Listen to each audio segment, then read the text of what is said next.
Hello, I'm Tristan from Rearrange.com, and I'm working here with ShreeHariYoga.com to bring you this video.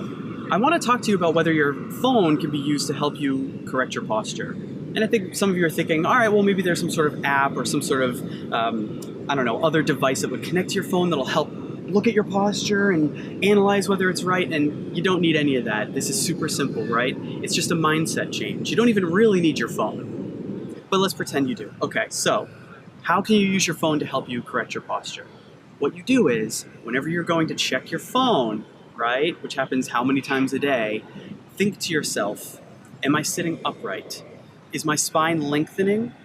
Are my shoulders relaxed? Is my chest relaxed? Down. Unclench your jaw. Relax the facial muscles. Relax all the tension in your body. Just sit up straight whenever you're looking at your phone, and that's how your phone can help you correct your posture. Thank you. Like, comment, and subscribe.